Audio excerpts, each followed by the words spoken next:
Hola, buenas tardes, gracias por estar aquí. Mi nombre bueno, vamos a hablar de los aspectos a tener en cuenta a la hora de arrancar una iniciativa en Canarias de economía circular. Les presento a David González, director general de IWIS. Hola, buenas tardes. Muchas gracias antes de nada por la invitación a nuestra empresa. Él es Íñigo Núñez, él es el consejero delegado de iWaste Canarias y además es el presidente de la Fundación Canarias Recicla, que es una fundación sin ánimo de lucro que está dentro de nuestro sistema y que también se ocupa del progreso, la mejora medioambiental y la sostenibilidad en nuestro archipiélago y en general, ¿no? Entonces nosotros vamos a arrancar por un modelo que es la empresa que codirigimos, ¿no? Que es IWIS, ¿no? David, ¿puedes explicar, por favor, qué es IWIS? Bueno, pues iWaste Canarias es una planta de tratamiento de aparatos, de residuos, de aparatos eléctricos y electrónicos, y ojo, que ahora voy a decir la palabra residuos, pero luego ese concepto lo voy a cambiar, que está ubicada en el municipio de Tenerife, en la isla de Tenerife, en el municipio de Arico. Nosotros lo que nos encargamos es de gestionar y tratar desde un punto de vista con los estándares europeos correctamente estos aparatos eléctricos y electrónicos cuando dejan de tener vida útil en los hogares y recuperando los máximos componentes de los mismos para luego volver a introducirlos dentro de la economía real, cumplimentando así un proceso de economía circular. Entonces tenemos una empresa de economía circular que está basada en una serie de hitos, ¿no? Básicamente. Como bien decía antes Néstor, creo que se llama el compañero que habló antes, en nuestro ADN siempre desde el principio, desde que iniciamos el proyecto, nuestra línea de actividad se basa en los tres pilares del desarrollo sostenible: el económico, el social y el medioambiental. Por darles unos tips, desde que nosotros empezamos a arrancar, a producir hasta la fecha, nosotros desde el punto de vista del pilar ambiental hemos gestionado 80.000 toneladas de aparatos eléctricos y electrónicos, que ha supuesto una reducción de toneladas de CO2 equivalente de 480.000 toneladas al año. Siempre utilizamos las mejores tecnologías disponibles para poder así tener un ratio de descontaminación de las sustancias nocivas que tienen estos aparatos eléctricos y electrónicos de un 99,8%. Esto, por supuesto, que no puede ser de otra manera, porque está en nuestro ADN y dentro de estos pilares del desarrollo sostenible, dentro de un proceso productivo que utilizamos el 100% de energías renovables, convirtiéndonos así en una minería urbana, que también dio ese concepto antes Raúl, del siglo XXI. Desde el punto de vista del pilar económico, se trata de una inversión de 9 millones de euros con una cifra anual de negocios de 5,5 millones. Pero no se trata de decir ese dato de 5,5 millones. Para nosotros lo importante es de dónde viene esa fuente de ingresos. Un 65% a la fecha de hoy viene de ese proceso productivo que comentaba antes, y un 35% de los pagos por servicios de descontaminación que nos dan los productores conforme a su cuota de responsabilidad, que al final es el pago que hacen los ciudadanos cuando compran el aparato nuevo. ¿Cuál es nuestro objetivo? El de iWaste Canarias, el de Íñigo mío, de nuestro equipo, es que cada vez el retorno de la inversión de esta planta se sostenga, prepondere más por la venta de los materiales de esos aparatos reciclados, esos componentes de esos aparatos cuando dejan de tener vida útil. Porque eso significaría que el ratio de recogida selectiva sería cada vez mayor y que por lo tanto la sostenibilidad y la descarbonización del planeta sería mayor. Desde el punto de vista social, no me Sí, sí, deja ver el perdón. punto de vista social, Sí, sí, claro. generamos 45 puestos de trabajo directos y el 95% de nuestros compañeros pues, tienen contratación indefinida. El 40% de nuestra plantilla procede de colectivos de exclusión social y discapacidad, y generamos en torno a 250 puestos de trabajo indirectos. Entonces, básicamente, somos una industria de reciclaje basada en logística inversa, somos minería urbana. Tenemos tres hitos, que son los tres pilares de la economía circular, y la gran pregunta es: ¿qué es economía circular? Claro. Bueno, pues economía circular desde un punto de vista formal es un modelo de producción y de consumo de la riqueza de los países, de las naciones, que se basa en dos premisas fundamentalmente: la no sobreexplotación de los recursos naturales y la cero contaminación. ¿Esto qué significa? Esto que significa, que antes también lo han hablado los compañeros anteriormente, que los modelos de producción y de consumo que son lineales deben de cambiar. Porque un modelo de consumo lineal supone esquilmar los recursos naturales del planeta.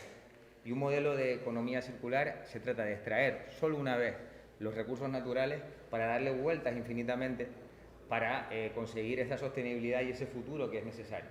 Porque ya no lo dice iWaste Canarias, Íñigo, yo o los demás compañeros que vayan a exponer aquí, Si nos lo dicen los expertos, que si no, en 50 años necesitaremos 3 planetas Tierra para poder abastecer a todas las personas que vivan ahí. Y eso no nos debe, no solamente nos debe ocupar y nos debe de preocupar en este momento, ¿no? 50 años es prácticamente ahora, ¿no? Entonces, cambio entonces el nuevo... Les dije antes que iba a cambiar el concepto, que eWaste Canarias es una empresa que se dedica a gestionar y a tratar los residuos de aparatos eléctricos y electrónicos. Ahora lo cambio. eWaste Canarias es una empresa que se dedica a tratar y a gestionar correctamente, según los estándares europeos, los recursos que suponen los aparatos eléctricos y electrónicos cuando dejan de tener vida útil en los hogares. La palabra del cambio de paradigma de residuo a recursos es súper importante. Eso significa que los tratamos correctamente y recuperamos los mayores componentes para introducirlos de nuevo a un proceso de economía real, cumplimentando así un círculo de economía circular, ¿no? Eso es lo que se dedica eWaste Canarias. Entonces ahora hay un planteamiento, ¿no? Tenemos claro que la economía es circular, pero aquí viene la gran pregunta, ¿es la economía circular? Y a la hora de montar empresas o iniciativas empresariales hay que tener en cuenta, ¿es lo mismo? ¿La economía circular es igual en todos los territorios? ¿Hay diferencias?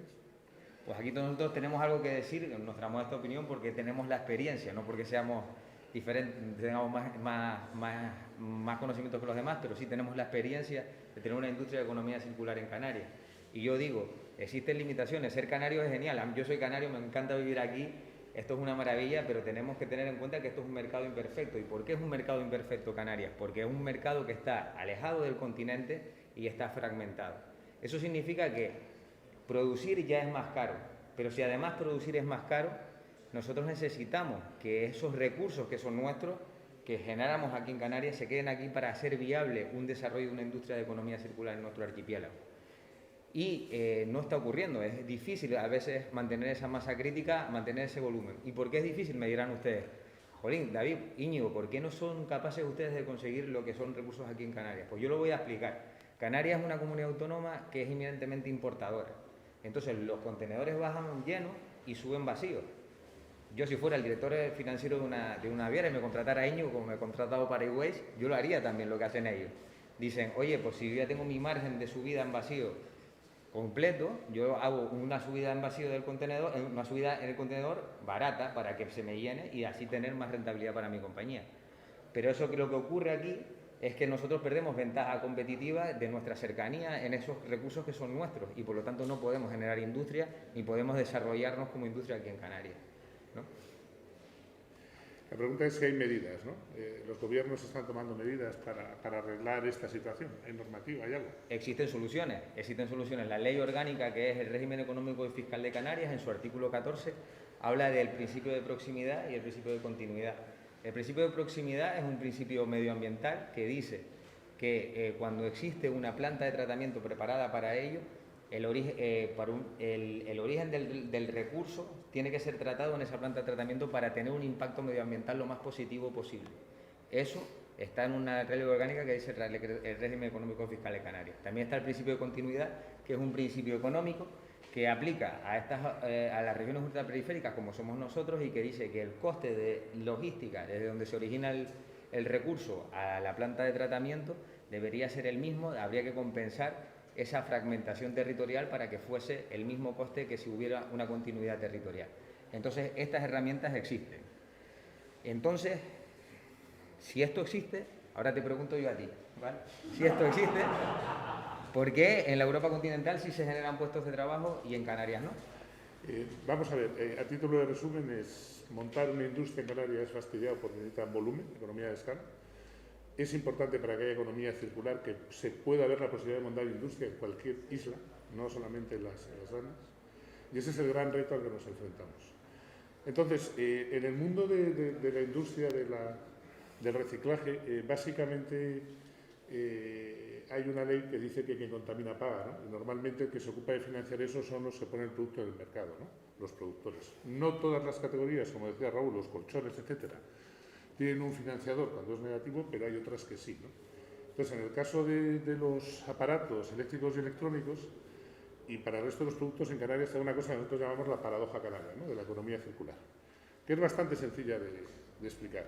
Dense cuenta que en Sevilla, por poner un ejemplo, ustedes entran a una tienda, compran un frigorífico y en el momento que ustedes compran ese frigorífico, una parte del dinero que ustedes pagan es para financiar la correcta gestión medioambiental de ese frigorífico cuando devenga el residuo dentro de 10-12 años.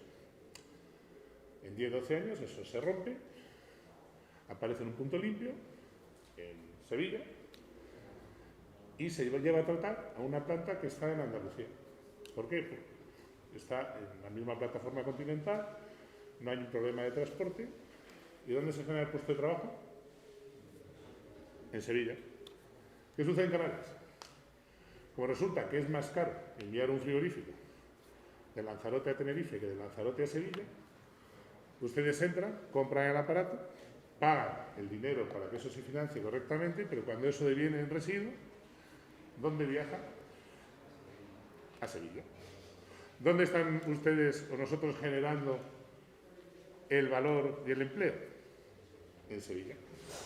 ¿Dónde hay unas cifras de paro que oscilan entre el 18 y el 30, depende del momentito? En Canarias. Esto básicamente, en la estadística siempre es muy fría, pero eso significa que en una familia de 4 uno está en paro.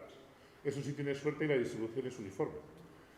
Pueden estar los 4, pueden estar los 3. Entonces, es fundamental que esas estrategias que se están moviendo desde el Gobierno de Canarias y de los cabildos, ya que aprovecho además, y perdón, para dar la enhorabuena y las gracias a Raúl García Brin, que fue de las primeras personas que nos escuchó y nos ayudó a impulsar el concepto de la paradoja canaria, es fundamental para que cualquier tipo de industria que tenga que ver con el reciclaje tenga éxito en Canarias. Y no solamente en las islas mayores, sino también en las menores.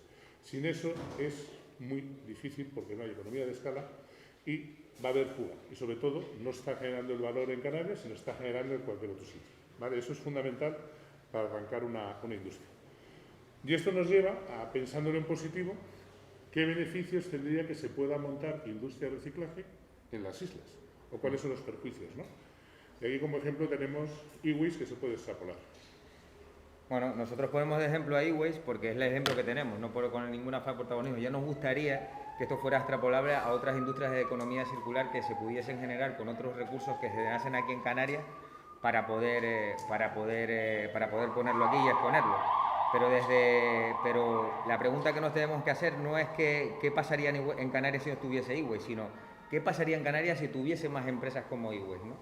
Que pudiéramos generar estos 3 pilares del desarrollo sostenible. Pues desde el punto de vista del pilar económico, este año del 2021 pretendemos tenemos la proyección de que nos van a dar casi 14.000 toneladas de aparatos eléctricos y electrónicos. Esto en minería urbana, que antes hablaba Raúl García Brink, significaría que en minería urbana canaria, nuestra propia, cuando nos preguntan, ¿aquí en Canarias hay minas? Pues sí que hay minas dentro de los aparatos eléctricos y electrónicos que son nuestras, porque se generan aquí. Hay casi 3.000 toneladas de hierro fragmentado, casi más de 6.000 toneladas de balas de chapajo, casi 300 toneladas de aluminio, más de 550 toneladas de compresores, casi 200 de motores y más de 1.750 de plástico, que esos son básicamente casi...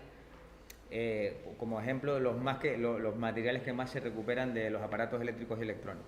Esto desde un punto de vista económico, pero es que desde un punto de vista ambiental, el impacto positivo que supone esto es que hay 1.938 contenedores que si no estuviesen e-waste Canarias o alguna planta análoga de recursos, pues no se hubiesen ido a la península.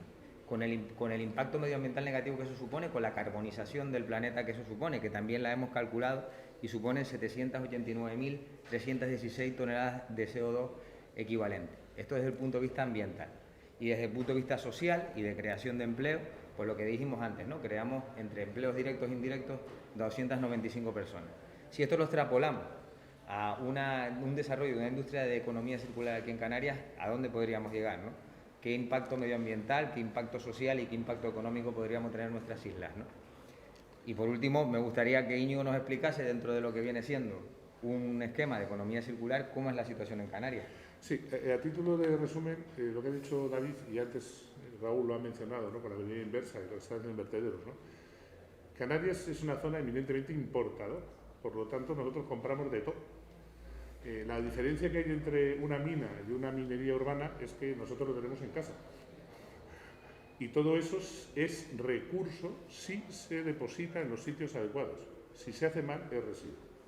Si el residuo es un problema y si es un recurso, es riqueza, y es riqueza para todos. Y es fundamental tener claro que en Canarias hay minas de cobre, hay minas de hierro, hay minas de plástico, hay plantaciones de algodón a mogollón con el textil. Entonces lo único que tenemos que hacer es intentar montar industrias que eso lo recupere. Y luego hay un dato importante, las empresas de servicios están muy bien, pero una zona sin industria es una zona pobre, porque es una zona dependiente. La industria puede tener alguna cosa mala, pero sobre todo tiene cosas buenas, que es que retiene el talento, hace investigación y desarrollo y luego mejora las infraestructuras y las comunicaciones, ¿no? Bueno, la situación de Canarias. Si veis este cuadro es cómo estamos en diseño. Como no somos industria, como fabricamos muy poco, tenemos muy poco peso a nivel europeo y a nivel mundial en ecodiseño. Las empresas que hay aquí funcionan. Si nosotros lográsemos montar industria, ya nos pondríamos las pilas, ¿vale? Y tendríamos que decir, todo esto se traduce al final en empleo de calidad, ¿vale? Y en retención del talento, que la gente que estudia aquí se quede aquí. Desde el punto de vista de producción, pues somos importadores, tenemos poca industria. Tenemos industria muy buena, pero la tenemos poca. Esto significa que dependemos del exterior y que nosotros compramos lo que hay. Pero tenemos una cosa bastante positiva, y es que como somos importadores somos unas máquinas en logística. Somos capaces de llevar cualquier cosa a cualquier lado en las Islas Canarias. Y tenemos una cosa buena también, y es que tenemos una aduana propia. Esta parte de la aduana propia significa que nosotros podemos llegar a seleccionar que los productos importados que entren en Canarias sean productos que tengan ecodiseño, sean productos que sean sostenibles. Y si usted nos quiere mandar productos de mala calidad, pues no entran o pagan un precio que garantizan la correcta gestión medioambiental cuando viene el residuo y con una industria que se haya montado aquí para gestionar eso. Es decir, tener aduana es bueno. Desde el punto de vista de consumo, pues si nosotros tenemos unos índices de paro, vamos a decir que no son muy loables, significa que eso se resiente en el consumo, ¿vale? Por lo tanto, tenemos un consumo pequeñito. Otra cosa es el consumo que hay, porque somos una zona evidentemente turística que recibe 12 millones. Pero yo estoy hablando del consumo del ciudadano, no del consumo adquirido. Desde el punto de vista de empresas de servicios, sí tenemos peso, ¿vale? Somos muy buenos en servicios. Canarias es una máquina en prestación de servicios, ¿vale? Y desde el punto de vista de residuos, señores, lo que decíamos antes, tenemos un montón de minas, tenemos un montón de riqueza, solo tenemos que ser capaces de montar las iniciativas. Ustedes tienen que ser capaces de montar las iniciativas para lograr recuperar esos recursos. En conclusión, estamos en una posición buenísima para el futuro en Canarias. Solamente tenemos que resolver dos incógnitas y son fáciles de resolver. Y es que si hay una iniciativa en Canarias que se ocupa de convertir un residuo en un recurso, se le apoye, y eso es que no haya el coste de transporte interinsular se vea compensado y que se trate como territorio continental. Y a partir de ahí, pues señores, el futuro es nuestro. ¿Y tienen alguna pregunta? Ya, gracias.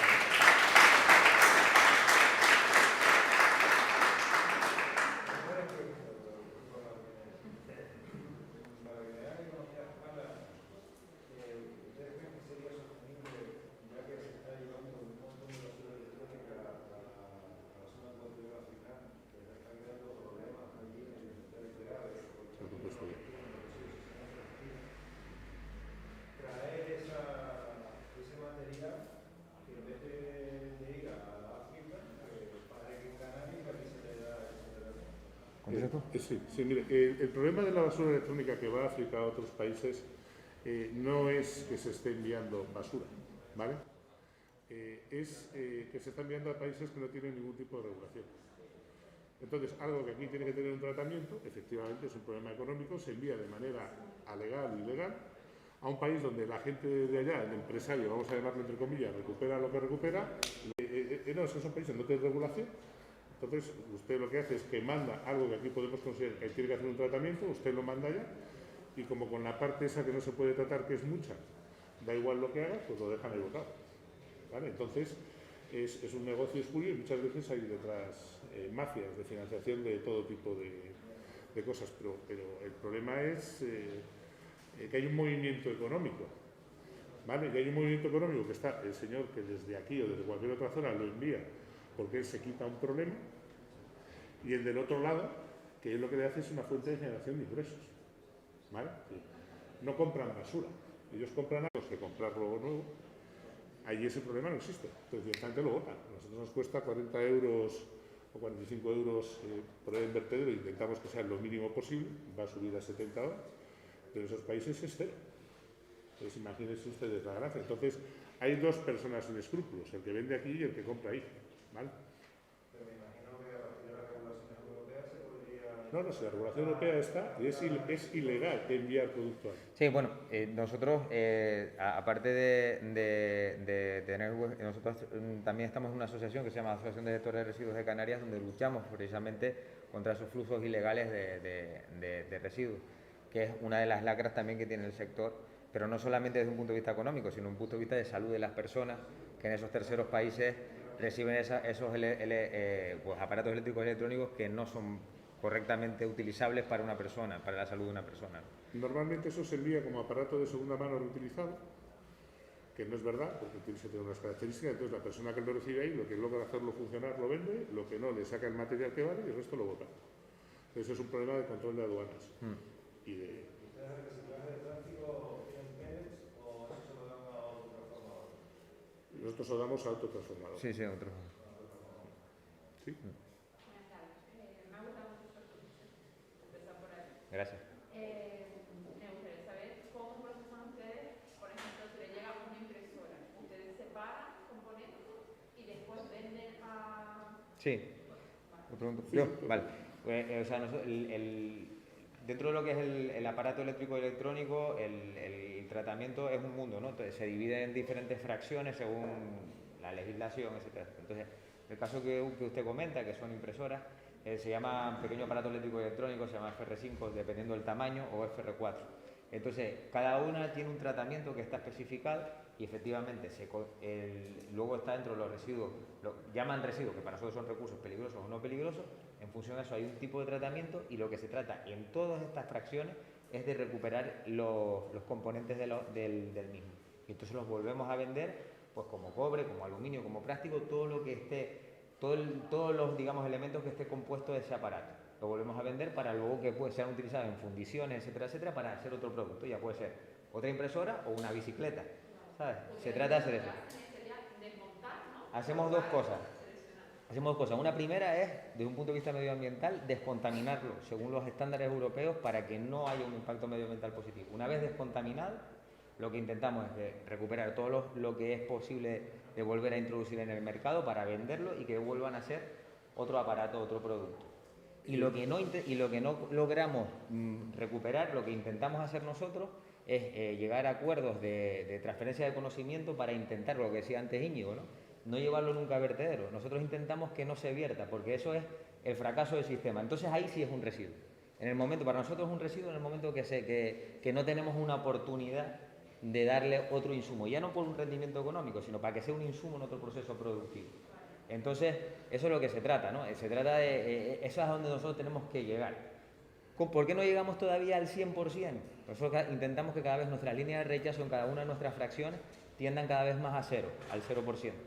¿Por qué? Por dos motivos, un gap económico o un gap tecnológico. Es decir, lo que decía antes Íñigo, ¿no? A veces el proceso para que sea un insumo en otro proceso productivo es muy, muy caro y no se puede, y nadie lo puede asumir.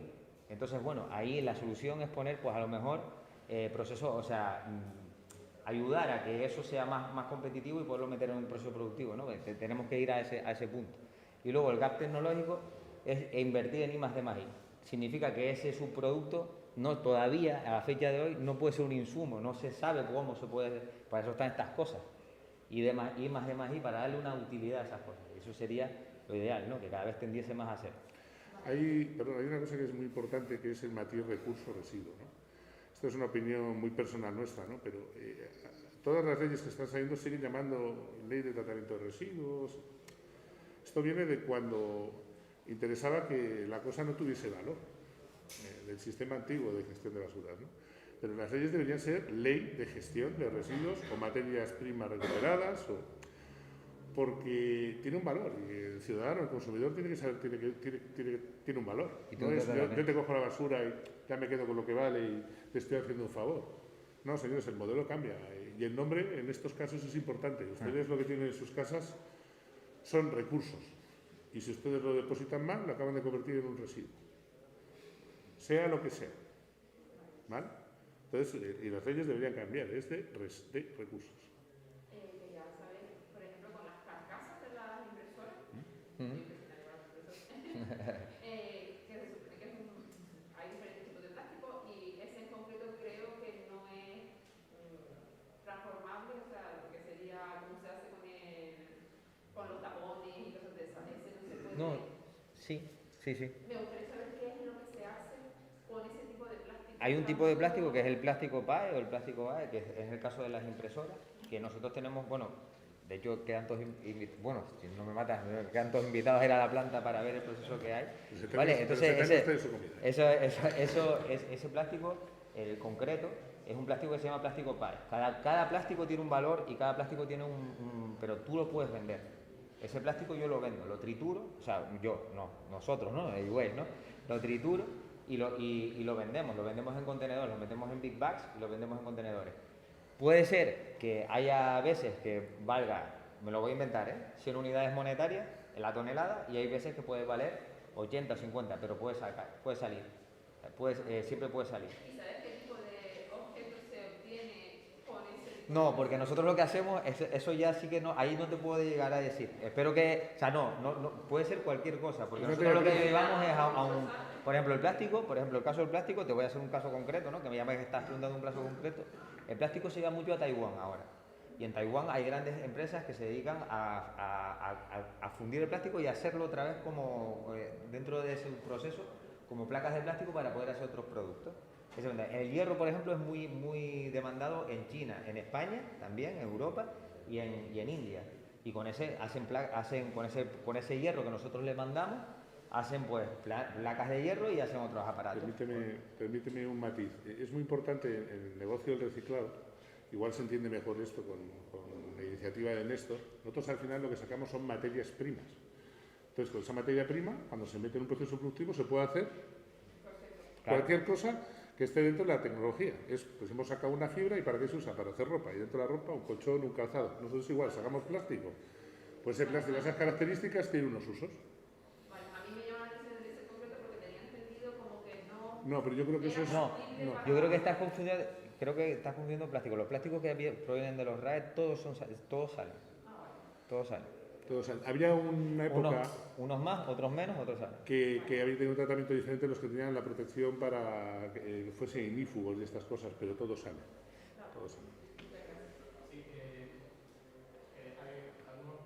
Sí, no sé si tengo entendido que la mayoría de plástico, cuando lo has reciclado varias veces, que te empiezan a perder sus propiedades que tenían. ¿Qué hacen con ese tipo de plástico que ya han sido reciclados muchas veces? A nosotros no nos llega. O sea, que nosotros nuestro input, nuestra materia prima, es el propio aparato eléctrico y electrónico, que ya tiene un plástico, digamos, de primer uso, de segundo uso, no sé qué se dice. Está en un equipo, pero está en un equipo con unas características. pero está compuesto por un equipo, no viene un plástico reciclado, a mí me viene el equipo. Claro, pero la idea de vuestro negocio es generar una economía circular, llegar a un punto en que empiecen a llegar el producto y ya. Sí, pero vamos a ver, con independencia del número el plástico, en función de los aditivos, no llegue, tiene un número de usos, pero tiene un número de usos bastante elevado. De hecho, el problema no es el plástico, el problema es que aparezca en sitios donde no se ve. Porque, de hecho, vamos a suponer que vamos a prohibir el plástico, y con todas las toneladas de plástico que tenemos, ¿qué hacemos? ¿Las enterramos? ¿Las quemamos? No, sí, yo entiendo que... Entonces todo se deteriora. La cosa es cuando ya te llega ese plástico y ha sido reciclado varias veces y tienes que hacerlo con él, no sé, escucho por ahí que hay unas bacterias que son capaces de digerir el plástico. Sí, hay bacterias que digieren el plástico, hay gente que tiene sistemas de craqueo, y luego también va en función de la legislación, ¿no? Porque en algunos países se usa para incineración para generar energía, en otros casos se puede hacer para cemento, es decir, que al final va en función de los países, pero lo importante es el número de veces que se usa, significa que no se están horadando los recursos naturales. Y lo que ya está fabricado, todas las vueltas que le podamos dar es mejor. Y luego hay una cosa, hay veces que seguramente hay algún tipo de plástico que tiene un deterioro y no vale para algo, pero seguramente sí vale para algún tipo de subproducto o se investigará. ¿Vale? Es decir, no es ese el problema real, ¿vale? Y el plástico tiene bastante número de usos y bastante número de vueltas. Lo difícil es que aparezca en el sitio adecuado. Claro. En el sitio adecuado. En cualquier caso, si viene un plástico que está dentro de un equipo de aparato, un aparato eléctrico y electrónico, ese plástico estará correcto para ser parte de ese aparato eléctrico y electrónico. Si no tiene esa capacidad, pues tendrá otro tipo de procesos que harán otro tipo de industrias, ¿entiendes? Pero lo que se trata es no tirarlo, o sea, sino darle ese uso en función a esa vida, a ese momento de su vida que tiene, para darle todas las vueltas que se pueda a esa economía, a ese plástico, ¿no? Parte del plástico, pero luego los metales, como claro, dependerá justamente de cómo diseñen los productos, las empresas, porque claro, a veces son tan pequeños, con tantos materiales tan difíciles, que al final hace complicado despegar los materiales si no es de forma química. Ahí es fundamental el ecodiseño. El ecodiseño es la clave. Vale, entonces no es lo mismo los procesos productivos de hace 20 años a los procesos productivos que se están planteando. Entonces hay un periodo de transición. Para un señor que se ha gastado 10.000 millones o 5.000 millones o 3.000 millones o 100 millones de euros en montar una cadena productiva y dices ahora ya no se produce así, o le haces un acompañamiento económico porque tiene que amortizar eso o cierra la empresa. Entonces el ecodiseño es fundamental, pero no solamente desde el punto de vista del diseño, sino del ciclo total del producto. De hecho, en el caso de Canarias, como tenemos industria muy poca, no pintamos nada de eso. De hecho, y para ayudarte algo más, dentro de lo que viene siendo, y creo que antes lo dijo, me parece que fue Raúl, dentro de lo que viene siendo la jerarquía de lo que es los mal llamados residuos, la parte de arriba, la cúspide, es la reutilización, no es el reciclaje. Y la reutilización es fundamental, el ecodiseño. Si tú haces un aparato que tú lo puedas desmontar de manera correcta para darle una segunda vida, eso es fundamental.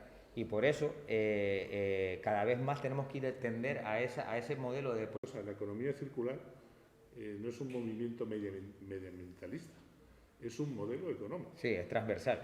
Es un modelo económico sostenible que se basa en ampliar la pirámide de la población que consume y que está en las mejores condiciones conservando el medio ambiente. O sea, es un modelo capitalista en el buen sentido de la palabra. ¿Vale? O sea, téngalo claro, no confundan medio ambiente y economía. ¿Claro? Sí. ¿Sabes?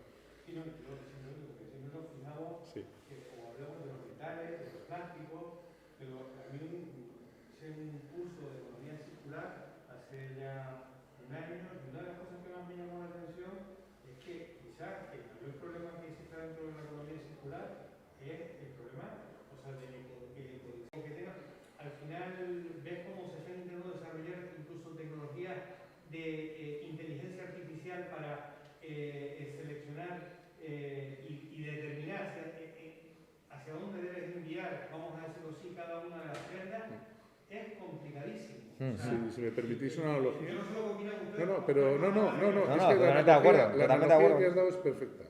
¿Qué es lo que hace que un residuo se convierta, un recurso se convierta en un residuo? Que vaya mezclado. El nivel de mezcla es lo que lo convierte en residuo. Y estamos hablando de que tú tienes el plástico, el orgánico, con no sé qué, que no sé cuánto. Si le acabas de liar, porque es muy difícil separar eso. Si lo fabricas mezclado y cada cosa tiene un valor y no se puede volver a utilizar todo junto porque tiene diferentes comportamientos en función de la temperatura, lo que acabas de generar es un residuo con una casa para vestirte con él. Pero es residuo desde que lo compras. O sea, esto es un residuo. ¿Vale? Si te compras cosas que son solo de lana, solo de lino o que están muy bien diferenciadas, estás comprando un recurso. Entonces, lo que acabas de contar es el ejemplo claro. Y en el sector textil... Es el segundo más contaminante del mundo. Sí. Bueno, sí, ya no solamente por eso, sino por los tintes, pero realmente ellos fabrican residuos para vestirnos. ¿Vale? Porque la mezcla es fundamental. Nosotros hacemos todo pequeño porque es más fácil separar. Eso es la minería inversa. Triturar y separar. Y lo que no podemos se convierte en residuo. Sí, pero el problema no es la obsolescencia, es las vueltas que le des.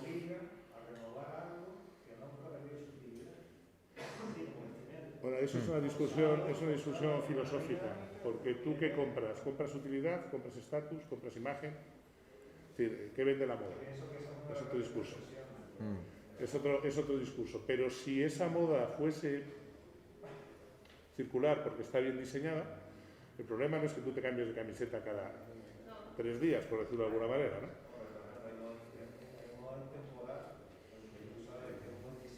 Sí, sí. Pero el problema es que la industria de la moda no vende que te vistas, vende otras cosas. Entonces, lo que tú compras no es una chaqueta buena. De hecho, a ustedes les habrá pasado, tienen que hacer un regalo y dicen, ¿lo regalo bueno o de marca? En función del nivel de compromiso, ¿no? ¿Por qué? Porque en un sitio estás mostrando un aprecio que es no sé qué, y el otro tienes que entender que sepa. Entonces, y eso nos ha pasado a todos, ¿no? ¿Se lo regalo bueno o se lo regalo de marca? Bueno, este regalo es de marca. Cuando tú compras una marca que la llevas así de grande, es una ordinariez, la llevas, ¿qué es lo que estás comprando? ¿La ropa o el logotipo? Y ese logotipo implica una transferencia de conocimiento al resto de la gente sobre un estatus, ¿no? Si me permite que les ponga un ejemplo viejuno, ¿os acuerdan ustedes cuando tenían tonos en los móviles? Que eran en los monotonos, ¿no? ¿Por qué ustedes pagaban €1 por tener un tono en el móvil y no compraban un disco? Porque el tono en el móvil daba un mensaje sobre ustedes. Y el disco tenía que irse a tu casa a escucharlo. Pues curiosamente se estaban pirateando discos y te estaban gastando €1, €2 en poner un tono en el móvil. Pues,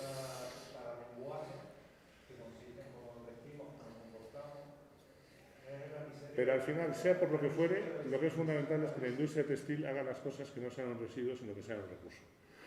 Que eso cuando se transforme, sea como fuere, porque al final los seres humanos somos como somos, me parece muy bien, pero vamos a intentar hacerlo para que se le pueda dar la vuelta. Y la clave es el ecodiseño. Absolutamente. Consumo inteligente. Exacto. ¿Tenéis contenedores ahí? ¿Cómo? ¿Tenéis contenedores en esta isla para recoger todo? Sí, sí, bueno, nos cuesta, ¿eh? Cada vez nos cuesta un poco más porque además ahora hay problemas actualmente con el tema de los contenedores, con la contenerización, pero sí, nosotros, y aparte nosotros utilizamos en uno de nuestros elementos más importantes un equipo que es complicado, pero sí, la verdad que siempre luchando en el día a día conseguimos los equipos para poder trasladar nuestros recursos. Los contenedores... ¿Pero qué te refieres? copio? Ah, no, espera, no, el origen del recurso nuestro. No, el origen del recurso nuestro son diferentes tipos, ¿vale? Hay 3 tipos, o 3, 4 tipos. Uno son los de las administraciones públicas, que son los puntos limpios, ¿vale? Los puntos limpios, los ayuntamientos, ¿vale? Luego con el nuevo Real Decreto tenemos también unos orígenes muy importantes en la distribución, es decir, usted puede ir a comprarse un frigorífico nuevo y tiene el derecho a dejar el antiguo en la distribución, nosotros los vamos a recoger ahí. Y luego lo que nosotros llamamos origen gestor. El origen gestor, para que se entienda, dicho esto, bueno, ya me gustaría a mí saber lo que saben ellos, son los chatarreros pues de toda la vida, que ellos con la nueva legislación lo que hacen es que los acopian, nosotros creamos cadenas de valor con ellos, se los recuperamos, les pagamos y nosotros los tratamos correctamente. ¿Vale? Entonces esos no hay un contenedor tipo como el amarillo, no, ¿sabes? Son muy grandes los... Lo digo porque como hay, por ejemplo, bueno, en el centro comercial Alcampo me parece que he visto algunos de pequeños electrodomésticos. Sí, el pequeño... Pero para nosotros el origen es la distribución. El origen nuestro es la distribución. Nosotros vamos ahí, lo recogemos y lo traemos. Lo que pensaba que te estás refiriendo una vez tratados o cómo los traemos para... Sí. Punto limpio y me llegará. Si todo va bien, llegará. Sí, nosotros también, por ejemplo, lo que ha dicho él es importante porque también es una operativa que es bastante interesante.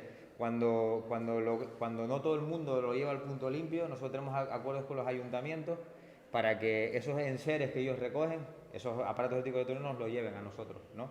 No se queden ahí en la calle o acaben en un sitio que no está bien, ¿no? Entonces, bueno, eso es un tema económico donde vamos repartiendo más y hay que utilizarlo para nosotros también tener nuestra materia prima, ¿no? ¿Algo más? Sí, bueno, ahora que me llevas Javi estoy más tranquilo, ¿sabes? Pero bueno. ¿Eh? ¿Todo qué? ¿Los? ¿Los compresores de frigoríficos? Sí, se llevan a clientes que están, por ejemplo, en Asia son bastante... Bueno, en Asia, en España, en todos lados. Los compresores, una vez descontaminados, están compuestos por una aleación de cobre y aluminio. Los compresores son muy valiosos. ¿Pero son funcionales? No, los compresores se funden también, ¿eh? Se funden también. No, se funden también para luego, con ese material, lo que vale el compresor una vez descontaminado, es el material el que está hecho. Vamos a ver si el compresor está en perfecto estado, ¿vale? se podría reutilizar la pieza, pero date cuenta que en cualquier caso hay que hacer la descontaminación adecuada, porque iba el gas y va el aceite. Y Sí, pero es un proceso de reutilización, que es diferente, ¿eh? El proyecto este necesitaría compresores. Bien, Bueno, sí, sí, ya está, sí. ningún problema. Vale. Es verdad que todos tenemos aparatos electrodomésticos con tiempo de vida y después de ese tiempo se desarrolla sí o sí. La obsolescencia programada. Vamos a ver, la obsolescencia programada es algo que no se puede demostrar, pero se intuye. Es algo que no se puede demostrar, pero se intuye. Pero no solo los RAE, En todo, pero tiene un cierto sentido. Y esto es... Porque también es una moda. No es tanto una moda. Date cuenta que cuando empiezan a fabricarse este tipo de aparatos se llaman bienes de consumo. Allá por los años 30, años 20, tal, ¿no? Y son esas cosas que duran toda la vida. Se monta una industria, hay gente que trabaja, que va, y de repente, cojones, perdón por la expresión, que esto dura 50 años. Yo tengo una plantilla de 100 personas, 200 o 1000, y mis mercados se van agotando y hay competencia. Entonces, ¿qué hago para seguir vendiendo? Pues seguramente le doy un tiempo de obsolescencia programada y ya está, ¿vale? Yo me tengo que ir. Oye, muchísimas gracias de verdad por su tiempo. Ha sido un placer. Ha sido un placer.